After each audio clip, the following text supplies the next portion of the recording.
Hello বন্ধুরা, সবাই কেমন আছে? আশা করছি সকলেই ভালো আছে। আজকের এই ভিডিওতে সবাইকে স্বাগতম।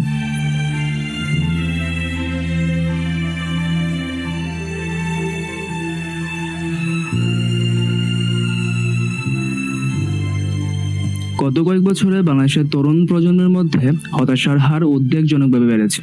এটি শুধু একটি মানসিক স্বাস্থ্য সমস্যা নয়, বরং এটি আমাদের সমাজের ভবিষ্যৎকে হুমকির মুখে ফেলছে। আজকের আলোচনায় আমরা বাংলাদেশের যুবকদের মধ্যে হতাশার পেছনে কাজ করা সাইকোলজিক্যাল ফ্যাক্টরস নিয়ে গভীরভাবে বিশ্লেষণ করব। একাডেমিক চাপ। বাংলাদেশের শিক্ষার্থীদের উপর একাডেমিক চাপ এতটাই বেশি যে এটি তাদের মানসিকভাবে দুর্বল করে তোলে। কেন একাডেমিক চাপ হতাশার কারণ? পরিবারের অযৌক্তিক প্রত্যাশা। 95% পরিবার চায় সন্তান ডাক্তার ইঞ্জিনিয়ার হোক, কিন্তু মাত্র 5% স্টুডেন্ট আসলে সেই সিট পায়। শিক্ষা ব্যবস্থার ত্রুটি।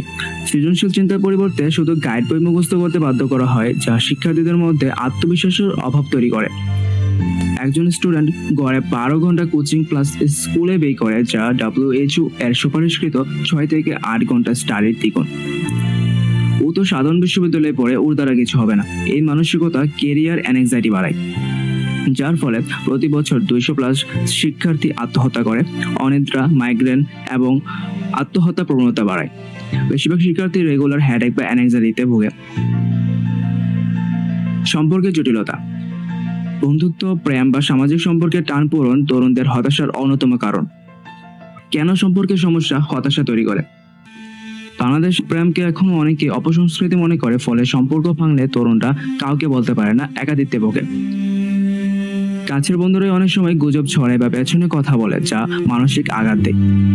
সোশ্যাল মিডিয়ায় সবাই পরিপূর্ণ জীবন দেখালেও বাস্তবে সম্পর্কের ক্ষেত্রে তারা হতাশ, যার কারণে আত্মবিশ্বাস কমে যায়, নিজেকে অপদার্থ মনে করা হয়। অন্যদিকে মানসিক অবসাদে ভোগে, ড্রাগ বা অস্বাস্থ্যকর উপায়ে সুখ খোঁজে। পারিবারিক সমস্যা। পরিবার হলো আশ্রয়স্থল, কিন্তু অনেক সময় পরিবারই তরুণদের হতাশার মূল কারণ হয়ে দাঁড়ায়। কিভাবে পরিবার হতাশা তৈরি করে? অতিরিক্ত নিয়ন্ত্রণ। তুমি এটা পারবে না, ওটা করতে দেব না, এই ধরনের কথাগুলো তরুণদের স্বাধীনতাকে খর্ব করে। বাবা মায়ের আর্থিক সমস্যা বা দাম্পত্য কলহ সন্তানের মনে ভয় ও নিরাপত্তাহীনতা তৈরি করে। পাড়ার রহিম তো ভালো রেজাল্ট করেছে, তুমি কেন পারলে না, এই ধরনের তুলনা আত্মসম্মানবোধ নষ্ট করে, যার কারণে তরুণরা নিজেদের পরিবারের বোঝা মনে করে। অনেকে বাড়ি থেকে পালিয়ে যায় বা অ্যাগ্রেসিভ হয়ে ওঠে। এই সমস্যা কিভাবে সমাধান করা যায়? একাডেমিক চাপ কমাতে প্যারেন্টস ও টিচারদের উচিত রেজাল্টের চেয়ে সন্তানের মেধা ও চেষ্টাকে মূল্য দেওয়া। স্কুল কলেজে কাউন্সিলিং সেশন চালু করা। সমস্যাগ্রস্ত সম্পর্ক থেকে বের হতে কাছের বন্ধু বা পরিবারের সাথে খোলামেলা আলোচনা করা, প্রফেশনাল কাউন্সিলরদের সাহায্য নেওয়া। পারিবারিক সমস্যা সমাধানে বাবা মায়ের উচিত সন্তানের ইমোশনকে বোঝার চেষ্টা করা, সন্তানের পছন্দ অপছন্দকে সম্মান দেওয়া। বাংলাদেশের তরুণরা হতাশায় ভুগছে, কিন্তু এই সমস্যা অদৃশ্য নয়।